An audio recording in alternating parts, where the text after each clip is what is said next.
Well, hopefully that public sector strike could end today. We know that they are negotiating, taking it back to the unions, what the offer is. But at what cost to the economy and to business has this come? Well, I think we must, of course, take a step back. This has been a collective bargaining process in the first instance, at which one expects there to be a test of strength, a locking of the horns, whether it's in the public or the private sector. I think the big problem here and the trauma around our experience of this particular strike is, of course, the collateral damage, the fact there's been violence, intimidation, and so forth.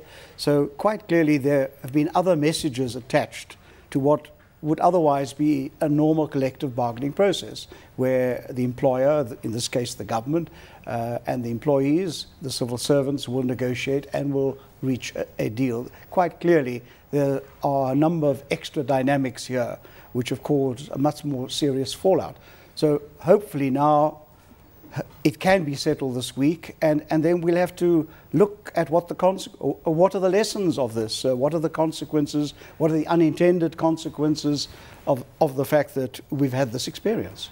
Well, perhaps Raymond, take us through some of the extra dynamics that have exacerbated the strike action this year and led to this locking of the horns. Well, I think if one looks at some of the motivation which comes from the trade union side, I think we'll see it's almost seen this process as listing a lot of other grievances being encapsulated in this process. Perhaps to some extent even the lack of delivery has fed into it. Discontent, perhaps some expectations were created which were not realized. So in the end, it almost becomes a redistribution process rather than a collective bargaining process. And I think this is all fed into the dynamics which helps to explain the strength of feeling and the strong emotions that have been whipped up and the collateral damage that has flowed from that. Do you think it's warranted? Because, of course, President Jacob Zuma has now been in office for well over a year and a half. Of course, he did come in as we went into recession, so it was a difficult period for the country. So some of those promises haven't been delivered on. Do you think that workers are justified with their actions? Well, it's very difficult when you talk about the timing.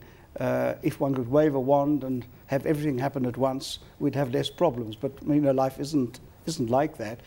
These come in a cycle, and then you accumulate your bargaining position, you accumulate whatever grievances you have, and then you put them on the table in the form of certain numbers, and then you insist that some strong compromise be reached. It appears now as if the government will add something to its offer, and I think everyone hopes that this will lead to a settlement. And I think that once again one would have to stand back and say, well, that's fine if we can regain some kind of industrial peace this way, as far as the public sector is concerned, because it's had a big impact on the economy and on the private sector. Fact remains that sooner or later the bill will fall due. Not immediately, because the latest fiscal numbers of government look quite good for the first few months of the year. So perhaps fiscally we can roll with the punches. But there will be another round of decisions about infrastructure and about social spending, which will then start to get crowded out by the legacy of what has been agreed today. So there is a trade-off here.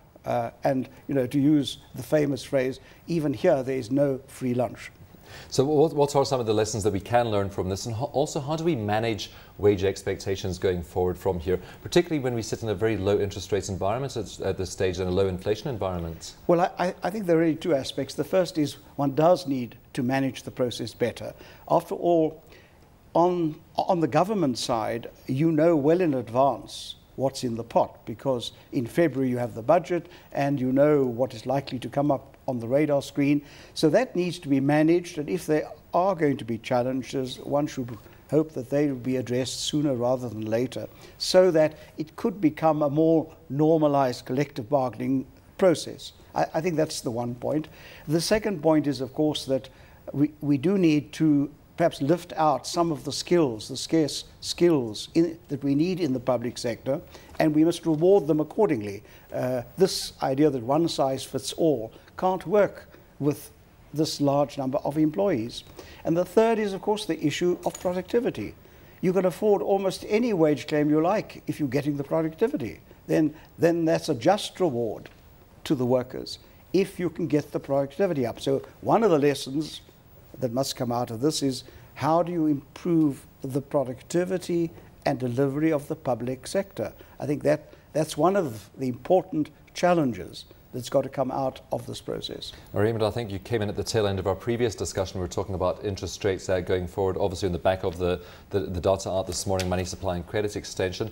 BUSA has put out a statement this morning. It looks like you also think it's supportive of another rate cut this month.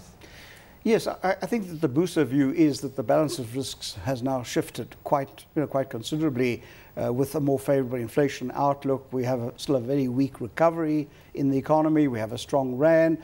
In fact, many of the conditions that have been spelled out in previous statements by the Monetary Policy Committee as to what would create space for a further reduction now appear to be there.